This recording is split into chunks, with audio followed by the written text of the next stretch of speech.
이따위 보고서로 감히 나한테 결제 올려! 당장 짐 싸! 넌 해고야! 짝! 9년간 성실히 다닌 회사에서 상사에게 뺨을 맞고 쫓겨난 김하은. 퉁퉁 부은 얼굴로 집에 돌아온 며느리를 본 순간 평소 조용히 손주들만 바라보던 시아버지의 눈빛이 얼음처럼 차갑게 변했습니다. 그 회사, 이제 없어질 거다. 내가 직접 처리하마. 단 한 통의 전화 후 세상이 뒤바뀌기 시작했죠. 과연 한 통의 전화로 거대 기업을 무너뜨릴 수 있었던 진짜 이유는 무엇일까요? 시청 전에 구독과 좋아요 꼭 부탁드립니다. 영상 제작에 큰 힘이 됩니다. 이게 뭡니까, 김대리? 이따위 보고서로 나한테 결제 올려? 박재욱 이사의 고함 소리가 사무실 전체를 얼어붙게 만들었습니다. 오후 7시가 넘은 한빛테크 12층 사무실엔 아직도 20명이 넘는 직원들이 남아 있었죠. 모두의 시선이 한 사람에게 집중됐어요. 김하은 35세, 9년차 대리였습니다. 그날도 새벽 5시에 일어나 시댁에 들러 아침상을 차렸어요. 시어머니는 아픈 다리 때문에 요즘 거동이 불편하셨거든요. 아침을 차리고 집으로 돌아와 쌍둥이 딸 준서와 준이를 깨워 어린이집에 데려다주고 출근길 지하철을 탔죠. 복잡한 9호선 안에서도 하은은 휴대폰으로 업무 메일을 확인했습니다. 한빛테크는 반도체 부품을 생산하는 중견기업이었어요. 직원 500명 규모의 코스닥 상장사였죠.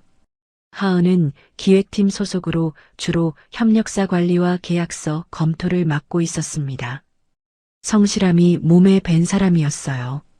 9년간 단 한 번도 지각한 적이 없었고 동료들이 힘들어하면 먼저 도와주곤 했죠. 이사님, 제가 지난주 수정하신 대로 다시 작성해서. 하은이 조심스럽게 말을 꺼냈습니다. 떨리는 목소리였지만 최대한 침착하게 설명하려 했어요. 서류를 다시 펼쳐 보이며 어느 부분을 수정했는지 설명하려던 순간이었습니다. 짝! 귀가 멍할 정도로 큰 소리가 사무실에 울려 퍼졌어요. 하은의 왼쪽 뺨이 강하게 돌아갔습니다. 박재욱의 오른손이 번개처럼 날아온 거예요. 순간 사무실은 싸늘한 정적에 휩싸였습니다.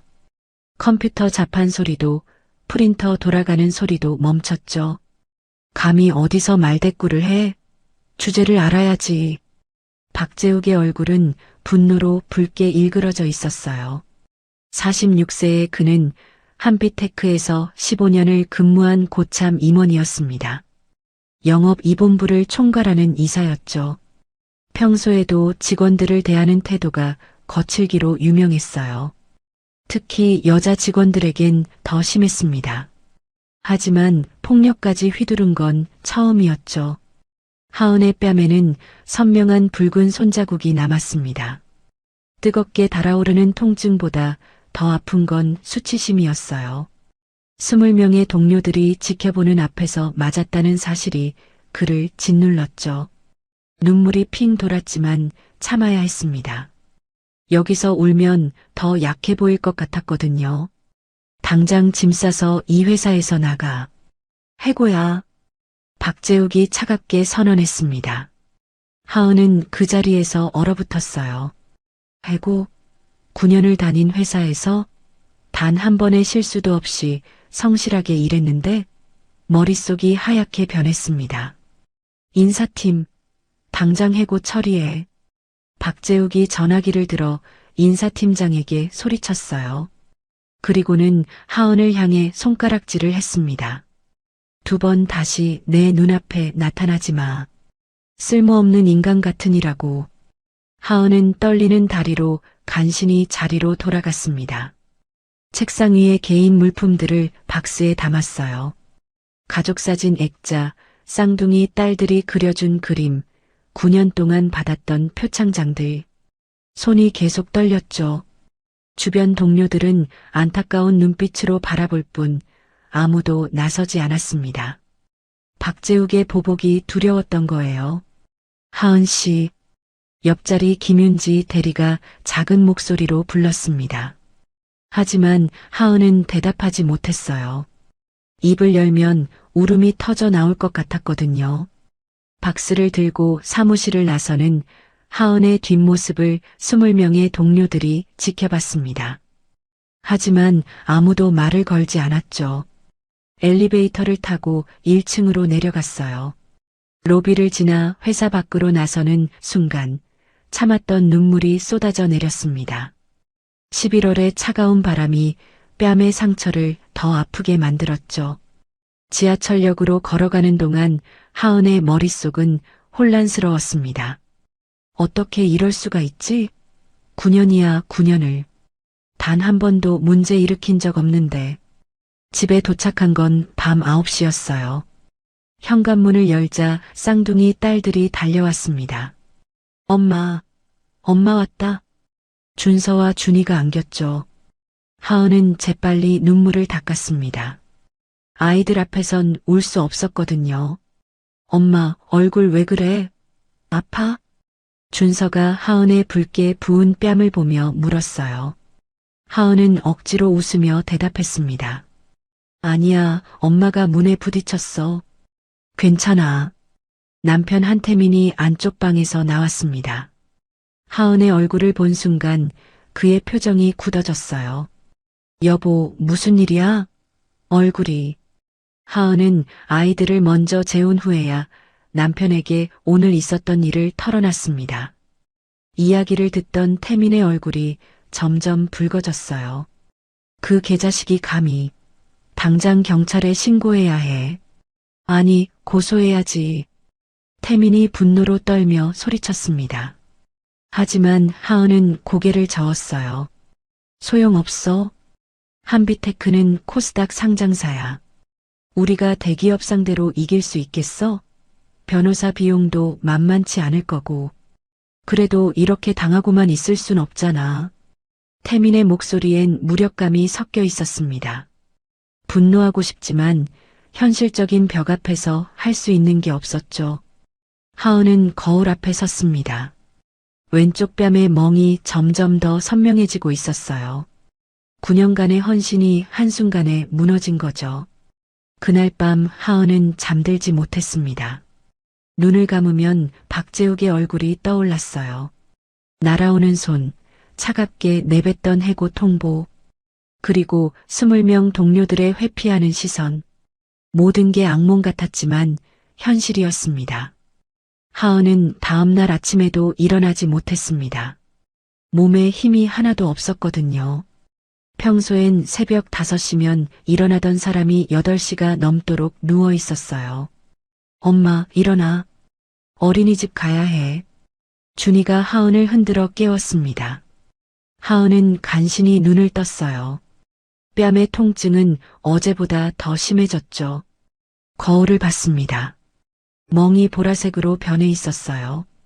엄마 얼굴 무서워. 준서가 겁먹은 표정으로 말했습니다. 하은은 화장으로 멍을 가리려 했지만 소용없었어요. 오히려 더 부자연스러워 보였죠. 결국 마스크를 썼습니다. 엄마 왜 마스크 써? 감기야? 아니야, 그냥 목이 좀 아파서. 거짓말을 할 때마다 가슴이 찢어지는 것 같았습니다. 아이들에게 진실을 말할 수 없었거든요. 엄마가 회사에서 맞고 쫓겨났다는 사실을 어떻게 설명할 수 있겠어요. 남편 태민은 아침 일찍 출근했습니다. 그도 중소기업에 다니는 평범한 회사원이었어요. 한 달 월급이 320만 원. 하은의 월급 280만 원과 합쳐 600만 원으로 생활했죠. 전세 대출 이자, 아이들 어린이집비, 생활비를 내면 저축할 여유는 거의 없었습니다. 이제 하은의 수입이 끊긴 거예요. 320만 원으로 네 식구가 살아야 했죠. 더 큰 문제는 3개월 후에 전세 재계약이 있다는 거였습니다. 집주인이 5천만 원을 올려달라고 했거든요. 그 돈을 어디서 구하죠? 하은은 아이들을 어린이집에 데려다주고 집으로 돌아왔습니다. 빈집에 혼자 있으니 더 막막했어요. 아침을 먹으려 했지만 목으로 넘어가지 않았죠. 몇 숟가락 먹다가 토할 것 같아서 포기했습니다. 휴대폰을 켰어요. 회사 동료들의 메시지가 몇 개 와 있었습니다. 하은 씨, 괜찮아요? 너무 걱정돼요. 어제 일은 정말 충격이었어요. 힘내세요. 위로의 메시지들이었지만 하은의 마음을 위로하진 못했습니다. 말로만 위로할 뿐 아무도 나서지 않았잖아요. 박재욱의 폭력을 목격했으면서도 증언하겠다는 사람은 없었죠. 하은은 인터넷으로 변호사 상담을 알아봤습니다. 여러 법률사무소에 문의했어요. 답변은 비슷했죠. 폭행 혐의로 고소 가능하지만 목격자 진술이 필요합니다. 승소 가능성은 50% 정도입니다. 소송 비용은 최소 2천만 원 이상 예상됩니다. 2천만 원?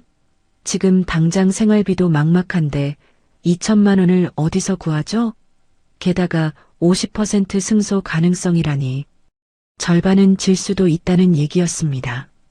오후가 되자 시어머니한테서 전화가 왔어요. 하은아, 오늘 아침상은 왜 안 차렸니? 죄송해요, 어머님. 몸이 좀 안 좋아서. 감기야? 요즘 독감 유행한다던데 조심해야지. 네, 조심할게요. 하은은 시어머니에게도 회사에서 해고당한 사실을 말하지 못했습니다. 시댁에서 알면 얼마나 걱정하실까요?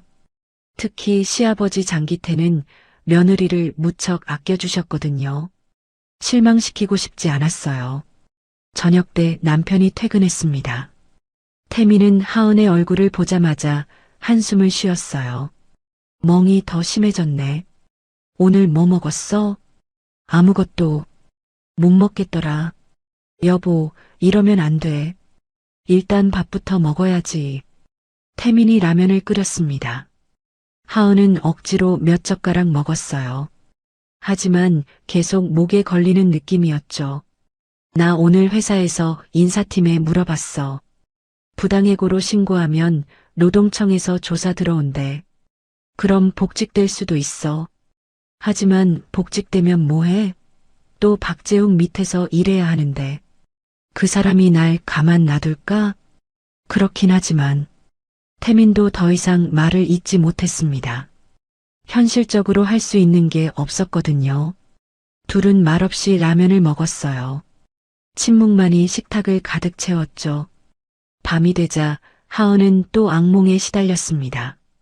꿈속에서 박재욱이 계속 나타났어요. 당장 나가. 쓸모없는 인간. 그의 목소리가 귓가에 맴돌았죠. 날아오는 손, 뜨거운 뺨의 통증, 그리고 20명의 시선. 모든 게 반복됐습니다. 안 돼, 안 돼. 하은이 비명을 지르며 깨어났어요. 온몸이 땀으로 흠뻑 젖어 있었죠. 시계를 봤습니다. 새벽 3시. 옆에서 자던 태민이 깼어요.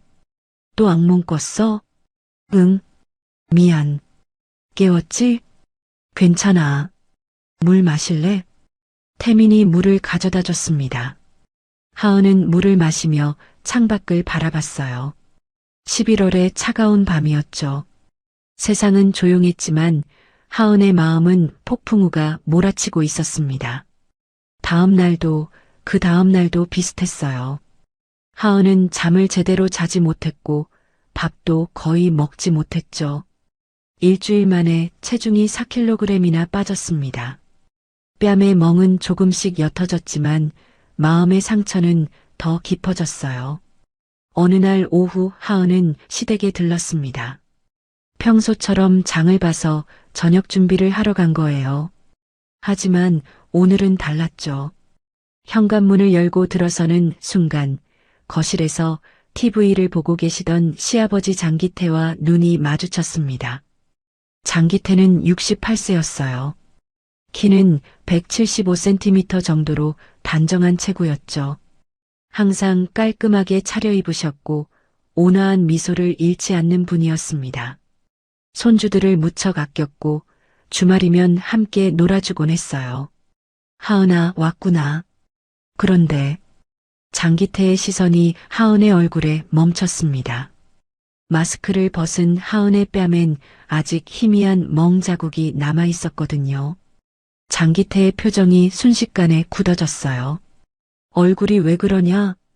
아, 이거요? 문에 부딪혀서. 괜찮아요, 아버님. 하은이 얼버무렸습니다. 하지만 장기태는 그 말을 믿지 않았어요. 오랜 세월 사람을 봐온 눈이었죠. 며느리의 눈빛에서 깊은 슬픔과 두려움을 읽었습니다. 장기태는 하은을 거실 소파에 앉혔습니다. 차를 한 잔 따라주며 조용히 물었어요. 하은아, 나한테 거짓말하지 마라. 무슨 일 있었지? 하은은 시아버지의 따뜻한 눈빛을 보자 참았던 눈물이 터져 나왔습니다. 더 이상 숨길 수 없었어요. 아버님, 저 회사에서 말을 잇지 못하고 흐느꼈죠.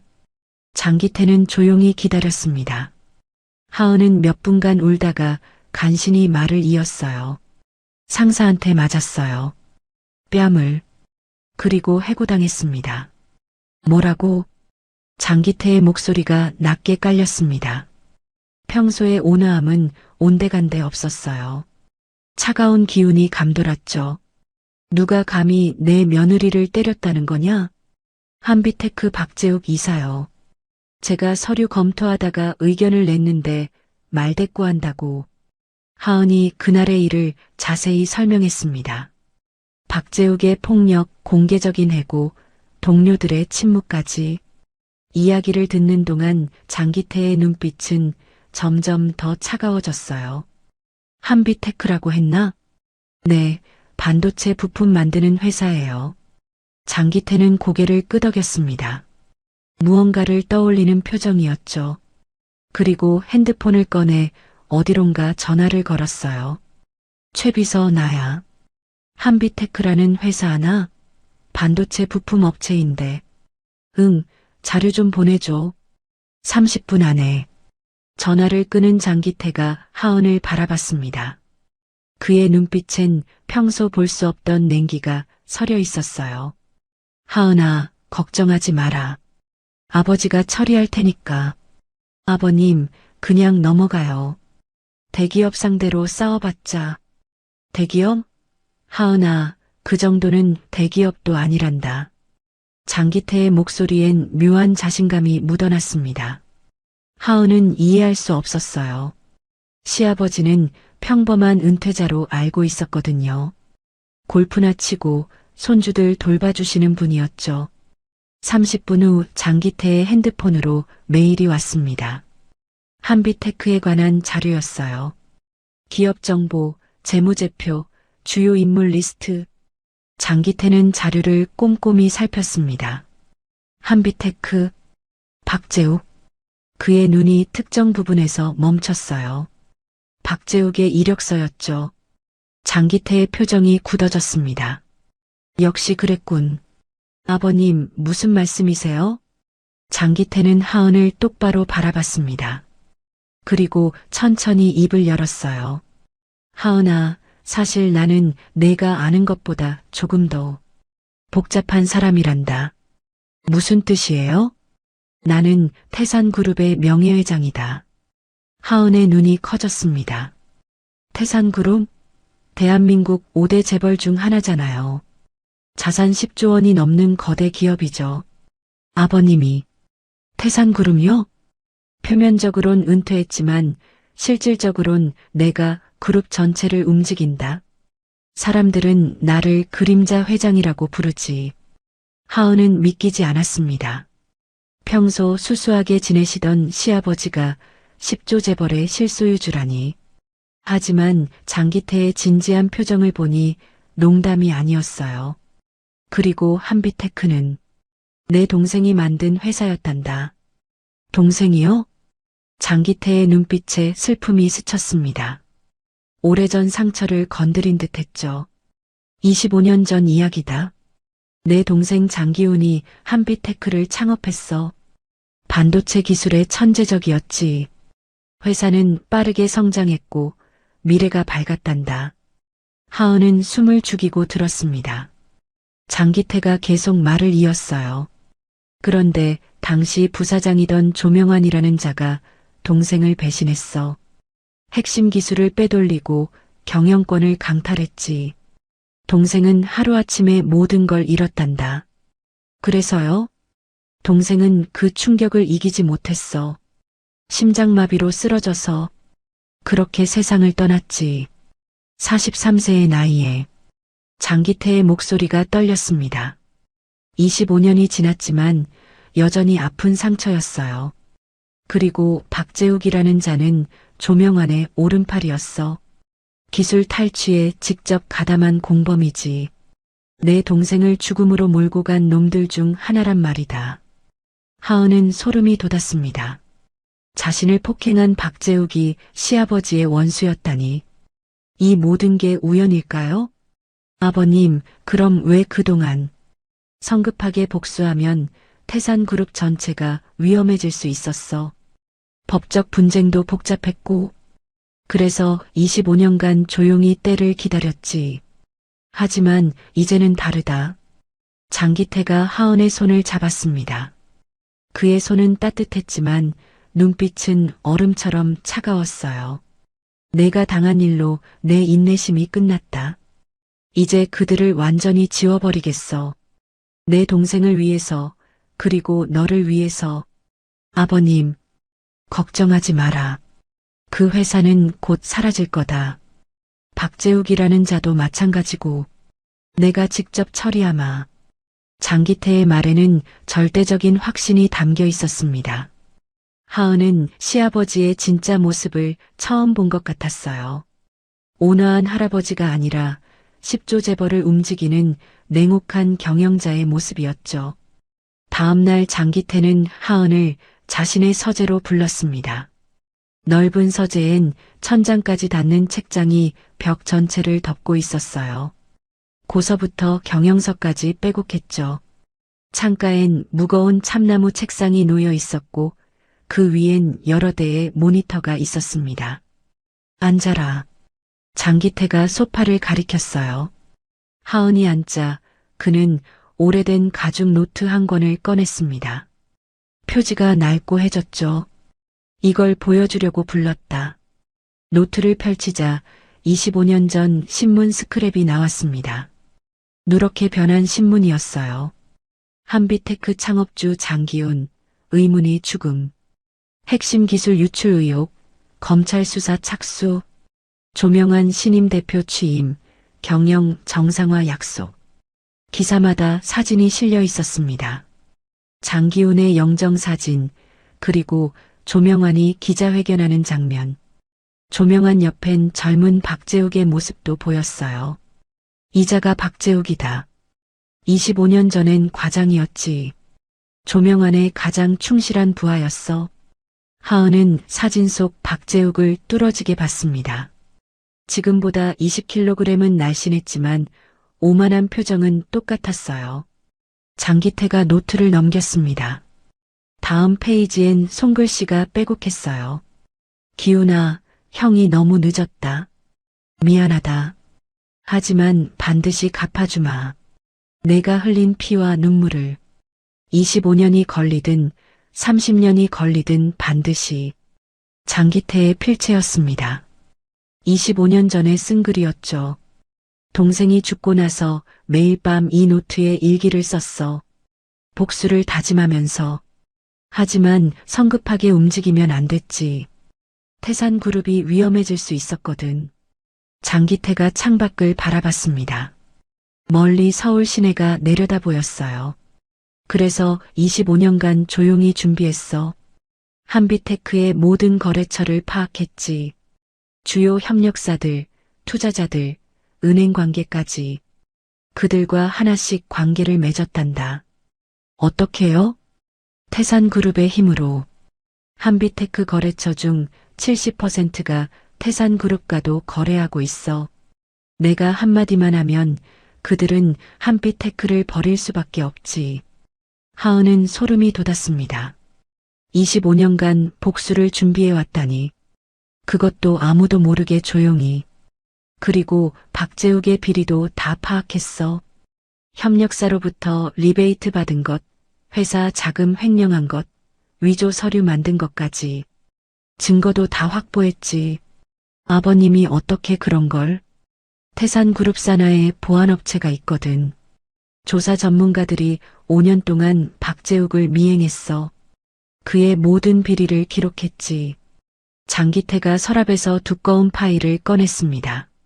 수백 장의 문서가 들어 있었어요. 이게 다 증거자료야. 박재욱의 범죄 기록이지. 이걸 검찰에 넘기면 그는 최소 10년은 감옥에 갈 거다. 하은은 파일을 넘겨봤습니다.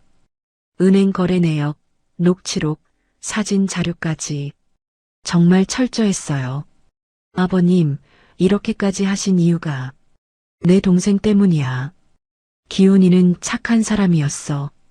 누구도 의심하지 않았지. 그래서 배신당한 거야. 나는 형으로서 동생을 지켜주지 못했어. 평생 그게 한이었단다.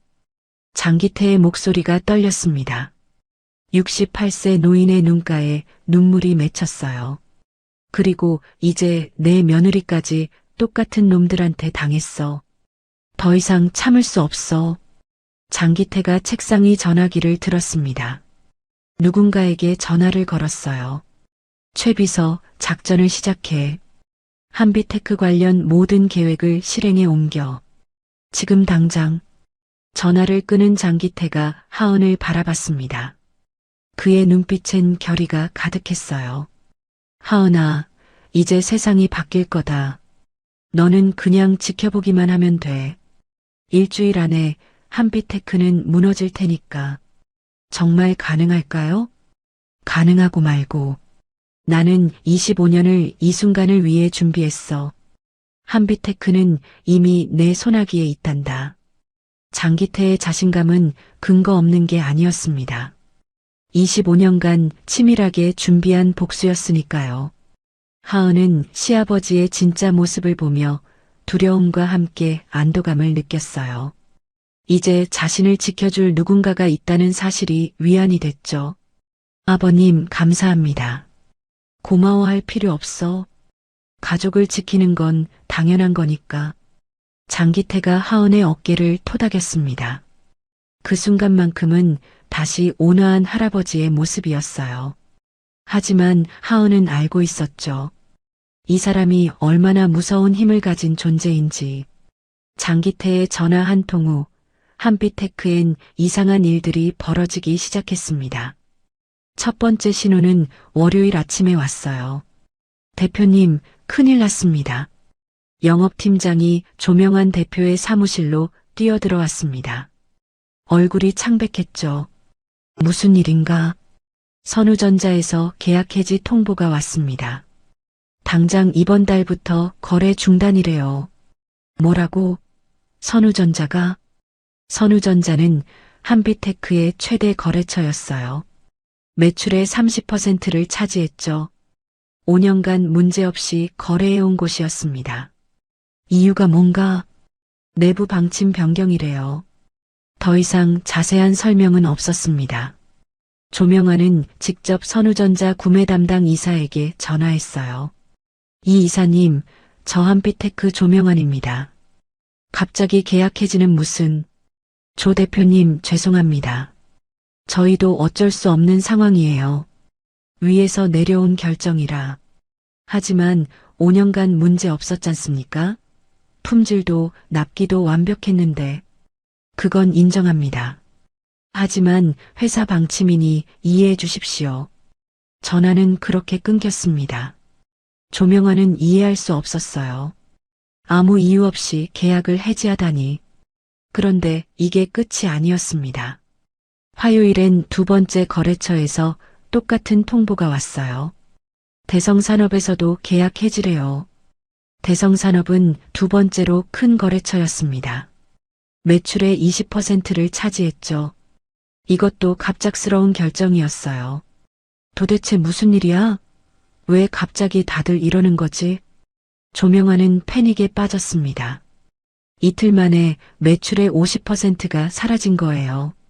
수요일엔 더 큰 충격이 왔습니다. 대표님, 주가가 폭락하고 있습니다. 한빛테크의 주가가 장 시작과 동시에 급락했어요. 전날보다 15% 떨어진 거죠. 거래량도 폭증했습니다. 누가 주식을 팔아치우는 거야? 소액 주주들이 대량으로 매도하고 있어요. 그리고 기관 투자자들도 빠져나가고 있습니다. 왜? 무슨 이유로? 한빛테크 경영 악화 소문이 시장에 퍼졌대요. 주요 거래처 상실했다는 뉴스 때문인 것 같습니다. 조명화는 머리를 쥐어뜯었어요. 소문이 퍼진 건 사실 때문이었죠. 선우전자와 대성산업의 계약 해지가 언론에 보도됐거든요. 박재욱 이사가 급히 대표실로 들어왔습니다.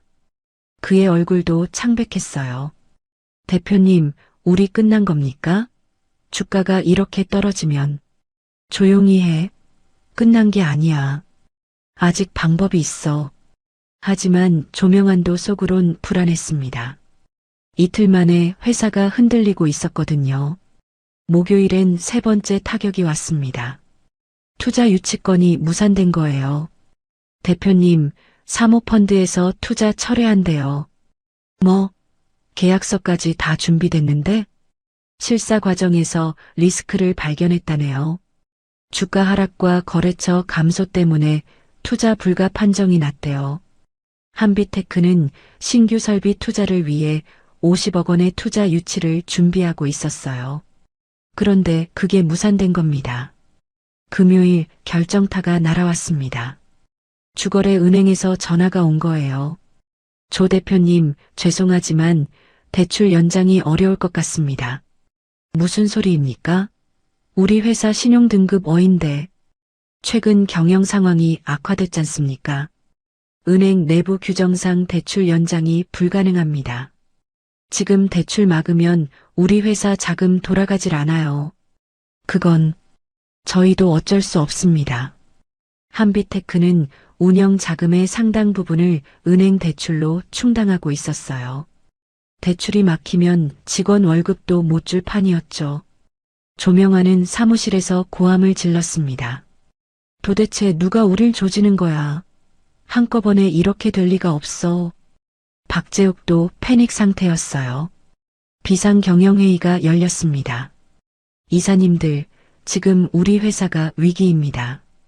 일주일 만에 주요 거래처를 잃었고 주가는 30% 폭락했습니다. 투자는 무산됐고 은행은 대출을 막았어요. 회의실은 소란스러웠죠. 임원들이 서로 책임을 전가했습니다. 영업팀이 제대로 관리를 못한 거 아니야? 아니, 기획팀이 대책을 세웠어야지.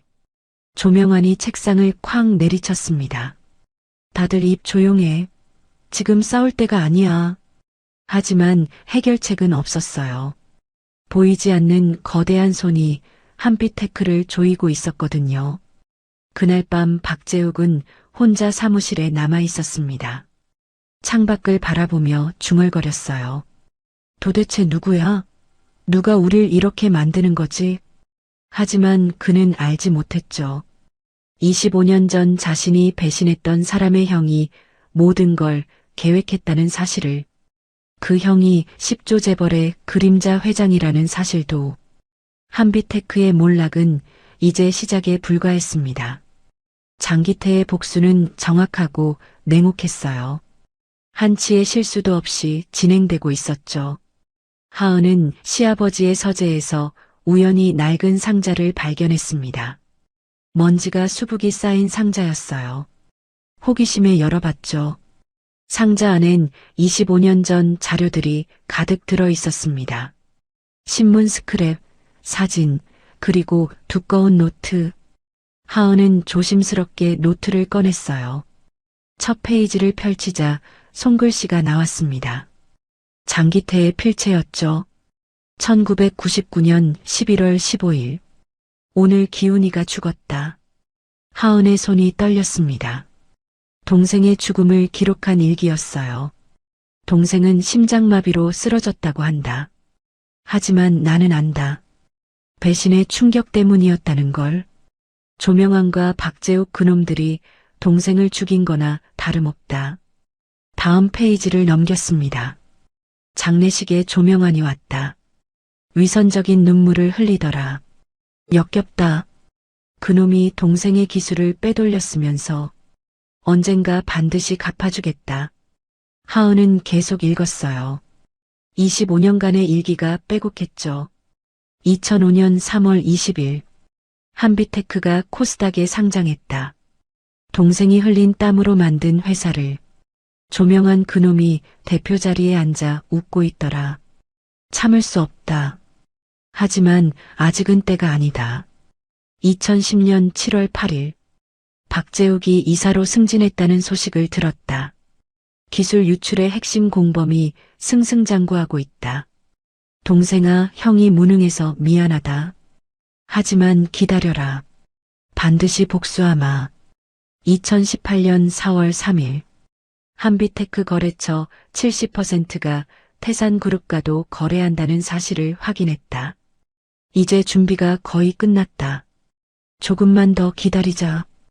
25년간의 기록이었습니다. 복수를 위해 얼마나 치밀하게 준비했는지 알 수 있었어요. 하은은 눈물이 났습니다. 시아버지의 깊은 한이 느껴졌거든요. 상자 안엔 사진도 있었어요. 25년 전 한비테크 창립 기념 사진이었죠. 젊은 장기훈이 직원들과 함께 웃고 있었습니다. 그 옆엔 조명환과 박재욱의 모습도 보였어요. 사진 뒷면엔 글씨가 적혀 있었습니다. 한비테크 창립 1주년 기념 1998년 5월 1일 우리의 꿈을 향하여. 장기훈의 필체였어요. 희망으로 가득했던 시절이었죠. 하지만 1년 후 그 꿈은 산산조각 났습니다. 하은은 또 다른 서류를 발견했습니다. 기술 유출 사건 조사 보고서였어요. 장기태가 사설 탐정을 고용해 조사한 자료였죠. 1999년 8월 조명환은 한비테크의 핵심 기술 도면을 복사해 경쟁사에 판매. 금액 30억 원. 박재욱은 이 과정에서 회사 서버 접근 권한을 제공하고 증거인멸에 협조. 대가로 5억 원 수령. 보고서엔 은행 거래 내역까지 첨부돼 있었어요. 25년 전 자료였지만 생생했죠. 하은은 소름이 돋았습니다. 박재욱이 자신을 때린 그 손이 25년 전엔 배신의 손이었다는 사실이. 다음 페이지엔 더 충격적인 내용이 있었습니다. 1999년 10월 조명환은 이사회를 소집해 장기훈의 경영 실패를 문제 삼음. 허위 재무제표를 만들어 횡령 의혹 제기. 장기훈은 억울함을 호소했으나 이사진은 조명환 편을 들었음. 결국 장기훈은 대표직에서 해임됨. 장기훈은 자신이 만든 회사에서 쫓겨난 거예요. 누명을 쓰고 말이죠. 하은은 자신의 처지와 겹쳐 보였습니다. 부당하게 해고당한 건 똑같았죠. 1999년 11월 14일 장기훈은 형 장기태에게 전화를 걸었음. 형, 나 더 이상 못 버티겠어. 너무 억울해. 내가 만든 회사인데, 내가 개발한 기술인데. 통화 중 울먹이는 소리가 들렸음. 장기태는 다음날 동생을 만나러 가려 했으나 1999년 11월 15일 새벽 3시 장기훈 심장마비로 급사. 향년 43세. 하은은 노트를 덮었습니다. 더 이상 읽을 수가 없었어요. 시아버지가 25년간 얼마나 고통스러웠을지 상상이 됐죠. 그때 뒤에서 목소리가 들렸습니다. 그 자료를 보고 있었구나. 장기태가 서재에 들어왔어요. 하은은 황급히 노트를 내려놓으려 했지만 장기태가 손을 저었습니다. 괜찮다. 볼 수 있어. 어차피 내가 알아야 할 이야기니까. 장기태가 하은 옆에 앉았습니다. 낡은 사진을 손에 들고 한참을 바라봤어요. 기훈이는 정말 착한 동생이었어. 누구도 의심하지 않았지. 그게 화근이었단다. 아버님, 동생이 죽던 날 밤을 잊을 수가 없어. 병원에서 차가워진 동생을 봤을 때 세상이 무너지는 것 같았지. 내가 형으로서 동생을 지켜주지 못했다는 죄책감이 평생 나를 괴롭혔어. 장기태의 목소리가 떨렸습니다. 68세 노인의 눈가에 눈물이 맺혔어요. 장례식 날 조명환이 와서 눈물을 흘리더라. 나는 그때 알았지. 저자가 거짓말쟁이라는 걸, 동생을 죽인 장본인이라는 걸. 하지만 증거가 없었어. 법으로 처벌할 수 없었단다. 그래서 25년간 준비하신 거군요. 맞아. 법이 처벌하지 못하면 내가 직접 심판하기로 했지. 하지만 성급하게 움직이면 안 됐어. 태산그룹이 위험해질 수 있었거든. 그래서 조용히, 아주 조용히 준비했단다. 장기태가 서랍에서 또 다른 파일을 꺼냈습니다. 최근 자료들이었어요. 이게 박재욱의 최근 5년간 비리 기록이야. 협력사로부터 리베이트 받은 것, 회사 자금 횡령한 것, 허위 보고서 작성한 것까지 총 23건의 범죄 행위가 기록돼 있지. 이렇게 많이요? 박재욱은 25년 전이나 지금이나 똑같은 인간이야. 부정한 방법으로 돈을 챙기고 약자를 괴롭히는 비열한 놈이지. 내가 당한 폭행도 처음이 아니야. 지난 5년간 7명의 직원을 비슷하게 괴롭혔어. 하은은 충격을 받았습니다. 자신만 당한 게 아니었던 거예요. 왜 아무도 신고하지 않았을까요? 두려웠겠지. 대기업 임원을 상대로 싸운다는 게 쉬운 일이 아니니까. 하지만 이제는 다르다.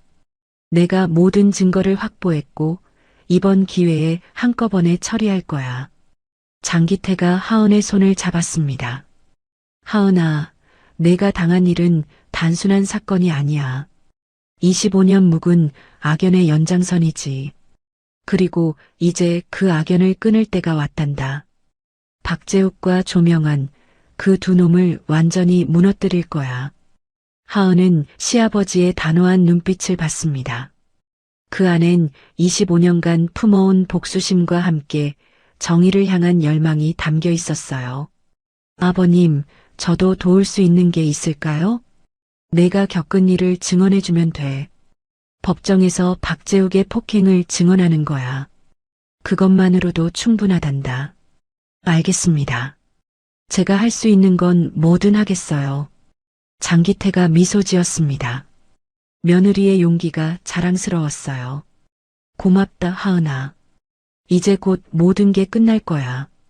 그리고 내가 당한 억울함도, 내 동생이 당한 배신도 모두 갚아질 거란다. 두 사람은 창밖을 바라봤습니다. 서울 시내가 내려다 보이는 높은 곳이었죠. 2주가 지났습니다. 한빛테크는 완전히 무너지고 있었어요. 주가는 상장 이후 최저치를 기록했죠. 60% 이상 폭락한 겁니다. 거래량도 급증했어요. 투자자들이 너도 나도 주식을 팔아치우고 있었거든요. 조명환 대표의 사무실엔 독촉 전화가 빗발쳤습니다. 대표님, 협력사들이 외상대금 당장 갚으라고 난리예요. 은행에서도 계속 연락 옵니다. 대출금 상환 일정 협의하자고요. 직원들도 불안해하고 있어요. 월급을 제때 받을 수 있냐고 묻는데 조명환은 머리를 쥐어뜯었습니다. 한 달 전만 해도 순탄했던 회사가 지금은 파산 직전이었어요. 박재욱 이사도 패닉 상태였습니다. 그의 사무실로 검찰에서 연락이 왔거든요. 박재욱 이사님, 금융감독원입니다. 한빛테크 회계 관련해서 조사가 필요합니다. 내일 오전 10시까지 출석해 주시기 바랍니다. 회계조사? 무슨 소리죠? 협력사 거래 내역 중 의심스러운 부분이 발견됐습니다. 자세한 건 내일 말씀드리겠습니다. 전화가 끊겼어요. 박재욱은 식은땀이 났습니다. 자신이 지난 5년간 빼돌린 리베이트가 들킬까봐 두려웠죠. 다음 날 아침 박재욱은 금융감독원에 출석했습니다. 조사관들이 두꺼운 파일을 펼쳐 보였어요. 박 이사님, 이 거래 내역 좀 설명해 주시죠. 2019년부터 2024년까지 협력사 어사로부터 총 3억 원을 개인 계좌로 받으셨는데요. 그게 박재욱은 말을 잇지 못했습니다. 증거가 명확했거든요. 은행 거래 내역, 이메일 기록, 심지어 녹취록까지 있었어요. 그리고 이 문서는 뭡니까? 허위 보고서 아닙니까?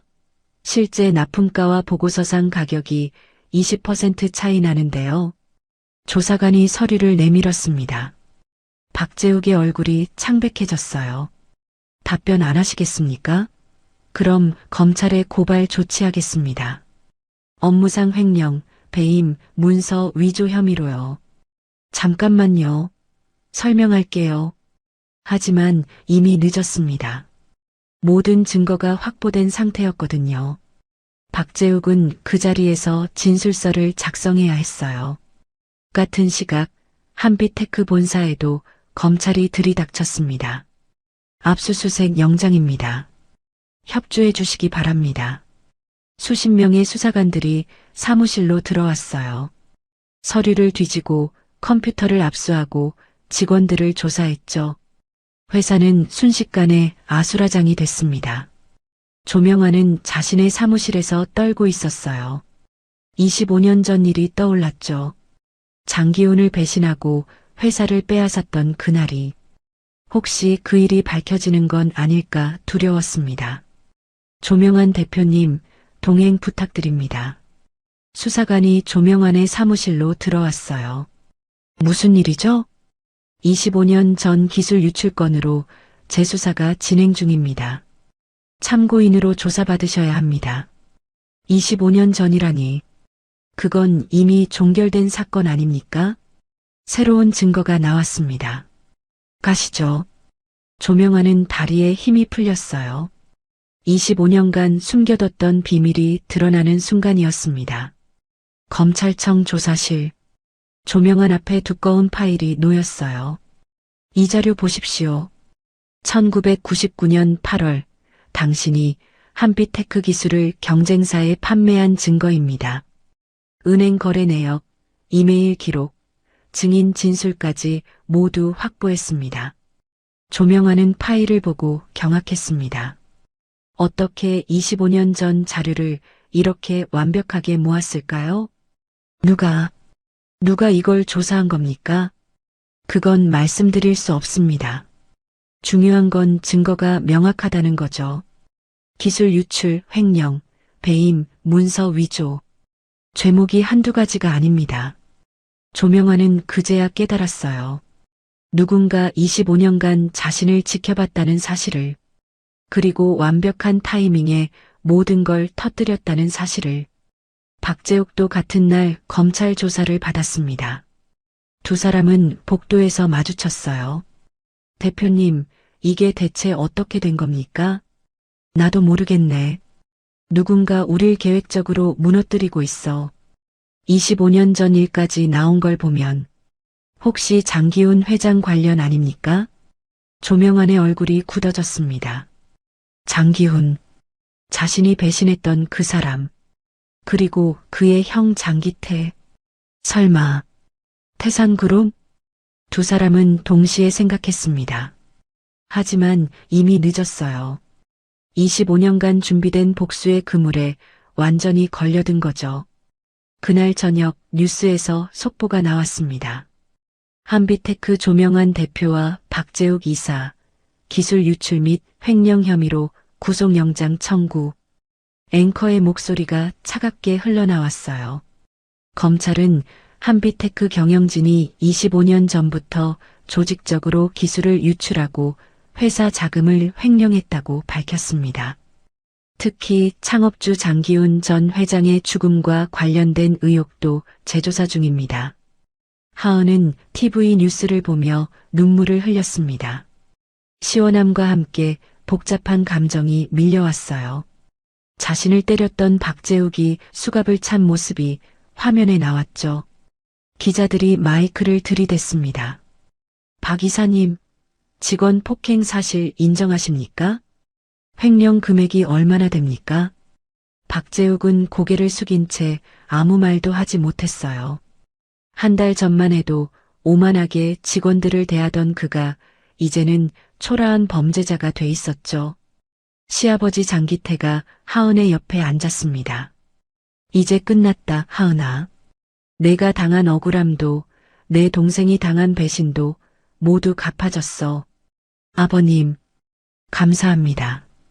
고마워할 필요 없어. 당연한 일을 했을 뿐이지. 두 사람은 TV를 보며 조용히 앉아 있었습니다. 25년간의 한이 풀리는 순간이었어요. 정의는 늦었지만 결국 승리했습니다. 한 달 후 법원에서 1심 선고가 있었습니다. 조명아는 징역 12년, 박재욱은 징역 8년을 선고받았어요. 두 사람 모두 법정에서 오열했지만 소용없었죠.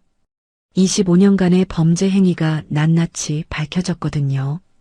한빛테크는 결국 파산했습니다. 법정 관리를 거쳐 청산 절차에 들어갔어요. 500명의 직원들은 일자리를 잃었죠. 하지만 장기태는 그들을 버리지 않았습니다. 태산그룹 계열사에서 한빛테크 직원 200명을 우선 채용했어요. 나머지 직원들도 장기태의 추천서를 받아 다른 기업에 재취업했죠. 누구 하나 버려지지 않았습니다. 하은은 집에서 쉬고 있었어요. 몸도 마음도 많이 회복됐죠. 뺨의 멍은 완전히 사라졌고 악몽도 더 이상 꾸지 않았습니다.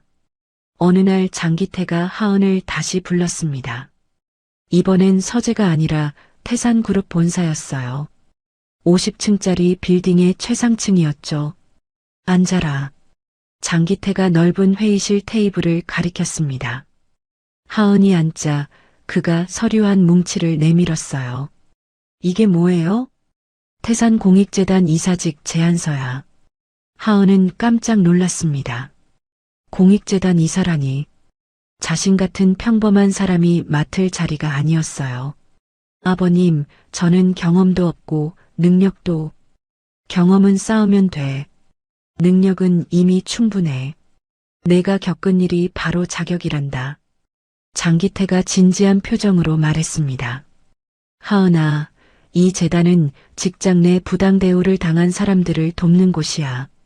법률 지원도 하고 심리 상담도 하고 재취업도 도와주지. 내가 겪은 고통을 다른 사람들은 겪지 않게 하려는 거야. 하은은 서류를 펼쳐봤습니다. 재단의 목적, 사업계획, 예산안이 적혀 있었어요. 연간 예산만 100억 원이었죠. 이렇게 큰 재단을 제가 감당할 수 있을까요? 혼자 하는 게 아니야. 전문가들이 도와줄 거야. 너는 그저 내 경험을 나누면 돼. 억울함이 뭔지, 두려움이 뭔지, 그리고 어떻게 극복하는지 말이야. 하은은 고민했습니다. 쉽지 않은 일이었어요. 하지만 자신 같은 사람들을 도울 수 있다는 생각에 마음이 움직였죠. 한번 해보겠습니다. 잘 결정했어. 다음 주부터 출근하면 돼. 장기태가 미소 지었습니다. 며느리가 자랑스러웠어요. 일주일 후 하은은 태산공익재단 사무실에 첫 출근했습니다. 강남에 있는 깔끔한 사무실이었어요. 직원은 10명 정도였죠. 이사님 환영합니다. 재단 사무국장 정미라가 악수를 청했습니다. 40대 중반의 따뜻한 인상이었어요. 아직 이사님이라고 부르는 게 어색하네요. 금방 익숙해지실 거예요. 이쪽으로 오시죠. 정미라가 하은을 안내했습니다. 사무실 한쪽에는 상담실이 있었어요. 다른 쪽에는 법률 자료실도 있었죠. 여기서 피해자들 상담을 합니다. 일주일에 20건 정도 신청이 들어와요. 그렇게 많아요? 직장 내 부당 대우는 생각보다 흔합니다. 하지만 대부분 참고 살죠. 싸울 용기가 없으니까요. 하은은 고개를 끄덕였습니다. 자신도 그랬었으니까요. 시아버지가 아니었다면 그냥 참고 살았을 거예요. 오후에 첫 상담이 잡혀 있습니다. 한번 참석해 보시겠어요? 네, 그러고 싶어요. 오후 2시 상담실 문이 열렸습니다. 20대 후반으로 보이는 여성이 들어왔어요. 눈이 퉁퉁 부어 있었죠. 안녕하세요. 저는 김소영이라고 합니다. 목소리가 떨리고 있었어요. 하은은 그 떨림이 무엇을 의미하는지 알았습니다. 자신도 그랬었으니까요. 편하게 앉으세요. 무슨 일이신지 천천히 말씀해 주세요. 김소영이 입을 열었습니다. 저는 광고회사에 다닙니다. 3년차 사원이에요. 그런데 팀장이 계속 저한테만 소리를 지르고 일을 못한다고 욕하고 어제는 서류를 던졌어요. 제 얼굴에 하은의 가슴이 아팠습니다. 자신의 이야기 같았거든요. 그래서 어떻게 하셨어요? 참았어요. 그냥 참고 일했어요. 그런데 오늘 아침에 팀장이 해고하겠다고 했어요. 능력이 없다고. 김소영이 울기 시작했습니다. 하은은 조용히 티슈를 건넸어요. 소영 씨, 괜찮아요. 여기는 안전한 곳이에요. 마음껏 우세요. 몇 분간 김소영은 울었습니다. 하은은 옆에 앉아 등을 토닥였죠. 말없이 함께 있어주는 것만으로도 위로가 됐습니다. 울음이 잦아들자 하은이 말했습니다. 소영 씨, 저도 비슷한 일을 겪었어요. 상사한테 폭행당하고 해고됐죠. 그때 정말 세상이 무너지는 것 같았어요. 정말요? 네. 하지만 이제 여기 있잖아요. 소영 씨를 도우려고요. 김소영의 눈에 희망이 보였습니다. 혼자가 아니라는 사실이 힘이 됐어요. 우리 재단에서 법률 지원을 해드릴게요. 변호사도 연결해드리고 소송 비용도 지원합니다. 그리고 제가 옆에서 함께 할게요. 정말 가능할까요? 가능해요. 저도 그랬으니까요. 하은은 자신의 이야기를 들려줬습니다. 박재욱한테 맞았던 일, 해고당했던 일, 그리고 어떻게 정의가 승리했는지. 김소영은 눈을 반짝이며 들었어요. 이사님 같은 분이 있어서 용기가 나요. 저도 싸워볼게요. 잘 생각하셨어요. 우리가 함께 할게요. 그날 이후 하은은 많은 피해자들을 만났습니다. 직장에서 괴롭힘 당한 사람, 부당 해고당한 사람, 성희롱 피해자까지 모두 하은처럼 억울함을 겪은 사람들이었어요.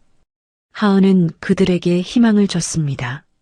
자신의 경험을 나누며 혼자가 아니라는 걸 알려줬죠. 법률 지원도 하고 심리 상담도 연결했습니다. 6개월 만에 10명이 넘는 사람들을 도왔어요. 어느 토요일 오후 하은은 가족들과 공원에 나왔습니다. 쌍둥이 딸 준서와 준이가 그네를 타고 있었어요. 남편 태민이 옆에서 밀어주고 있었죠. 여보, 요즘 정말 행복해 보여. 태민이 웃으며 말했습니다. 응, 나도 그렇게 느껴. 내가 겪은 고통이 다른 사람들한테 도움이 된다는 게 뿌듯해. 잘한 선택이었어. 당신 정말 멋져. 두 사람은 아이들을 바라보며 미소 지었습니다. 평화로운 오후였어요. 그때 장기태가 걸어왔습니다. 손주들을 보러 온 거였죠. 할아버지, 준서와 준이가 달려가 안겼습니다. 장기태가 아이들을 번갈아 안아 올렸어요. 우리 손주들 잘 놀고 있구나. 하은이 다가가 인사했습니다. 아버님 오셨어요. 응. 날씨가 좋아서 산책 나왔지. 장기태와 하은은 벤치에 앉았습니다. 아이들은 태민과 함께 계속 놀고 있었어요. 하은아, 재단 일은 어때? 정말 보람 있어요. 제가 누군가를 도울 수 있다는 게 신기해요. 잘하고 있어. 나도 들었어. 벌써 10명 넘게 도왔다며? 네. 모두 저처럼 억울함을 겪은 분들이에요. 제가 조금이라도 힘이 되드릴 수 있어서 기뻐요. 장기태가 손녀를 바라보며 말했습니다. 하은아, 복수는 끝났지만 정의는 계속돼야 해. 내가 그 역할을 하고 있는 거야. 자랑스럽단다. 아버님 덕분이에요. 아니야. 내 용기 덕분이지. 내가 포기하지 않았기에 가능한 일이었어. 두 사람은 말없이 앞을 바라봤습니다. 아이들의 웃음소리가 공원에 울려 퍼졌어요. 평화로운 오후였죠. 저녁 때 하은은 집으로 돌아와 일기를 썼습니다. 오늘로 재단 일을 시작한 지 6개월이 됐다. 처음엔 내가 할 수 있을까 걱정했지만 이제는 확신이 든다. 내가 겪은 고통이 헛되지 않았다는 것을, 그 고통이 다른 사람들에게 희망이 될 수 있다는 것을. 박재욱은 지금 감옥에 있다. 그가 받는 벌은 당연한 것이다. 하지만 나는 복수에 집착하지 않는다. 대신 더 많은 사람들을 돕고 싶다. 그것이 진정한 승리라고 믿는다. 정의는 때로 늦게 온다. 하지만 반드시 온다. 그리고 그 정의를 지키는 것은 우리의 몫이다. 하은은 일기를 덮고 창밖을 바라봤습니다. 11월의 밤하늘에 별이 빛나고 있었어요. 1년 전 오늘 그녀는 뺨을 맞고 해고당했죠. 하지만 이제는 다릅니다. 더 이상 두렵지 않았어요. 자신을 지켜줄 가족이 있고 함께 싸울 동료들이 있으니까요. 다음 주 월요일 하은은 재단 전체 회의를 열었습니다. 새로운 프로젝트를 제안하기 위해서였어요. 여러분, 제가 새로운 아이디어가 있습니다. 직장 내 괴롭힘 예방 교육 프로그램을 만들면 어떨까요?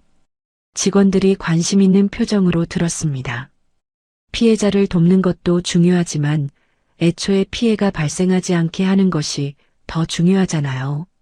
기업들에게 교육을 제공하면 많은 사람들이 도움받을 수 있을 것 같아요. 좋은 생각입니다. 정미라 사무국장이 박수를 쳤습니다.